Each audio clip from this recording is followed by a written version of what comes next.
Welcome to Random Reactions. The construction of the first World Trade Center complex in New York City was conceived as an urban renewal project to help revitalize Lower Manhattan, spearheaded by David Rockefeller. The project was developed by the Port Authority of New York and New Jersey. The idea for the World Trade Center arose after World War II as a way to supplement existing avenues of international commerce in the United States. The World Trade Center was originally planned to be built on the east side of Lower Manhattan, but the New Jersey and New York state governments, which oversee the Port Authority, could not agree on this location.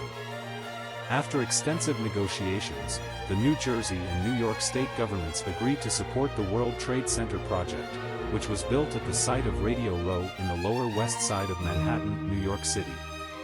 To make the agreement acceptable to New Jersey, the Port Authority agreed to take over the bankrupt Hudson and Manhattan Railroad, which brought commuters from New Jersey to the Lower Manhattan site and, upon the Port Authority's takeover of the railroad, was renamed PATH. The Port Authority hired architect Minoru Yamasaki, who came up with the specific idea for twin towers.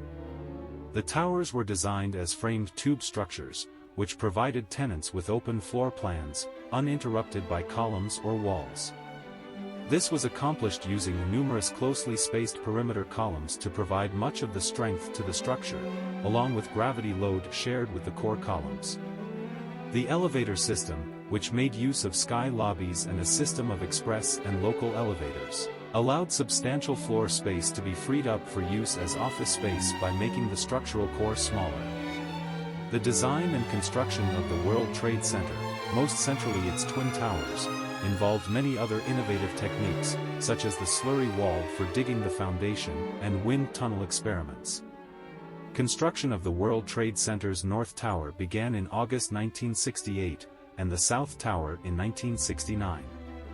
Extensive use of prefabricated components helped to speed up the construction process. The first tenants moved into the North Tower in December 1970 and into the South Tower in January 1972. 4 other low-level buildings were constructed as part of the World Trade Center in the early 1970s, and the complex was mostly complete by 1973. A 7th building, 7 World Trade Center, was opened in 1987. The original World Trade Center was a 16-acre complex that housed 7 buildings and the 5-acre Austin J. Tobin Plaza. The World Trade Center contained almost 10 million square feet of rentable office space. This size equaled nearly 3 Disneyland parks. The North Tower stood over a quarter-mile tall at 1,368 feet.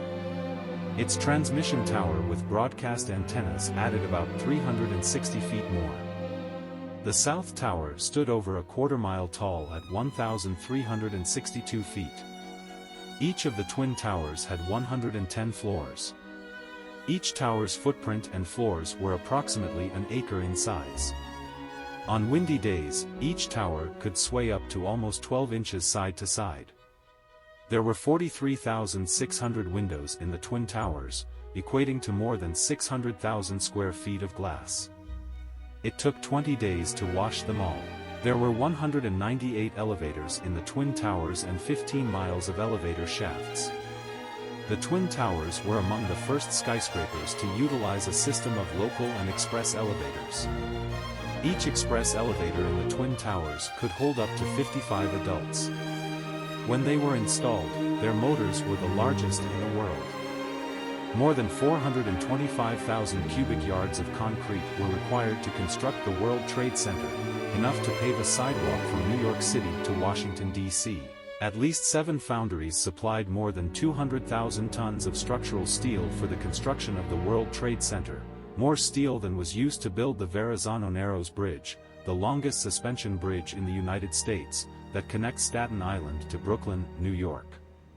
The World Trade Center was built entirely on landfill. As a result, the site's foundations, including those of the Twin Towers, had to extend down to bedrock about 70 feet below street level. During construction, workers removed more than 1 million cubic yards of soil and rock from the site. New York City used this landfill to help build Battery Park City, a neighborhood directly west of the World Trade Center. Hope you enjoyed this video. See you in another video soon. Bye.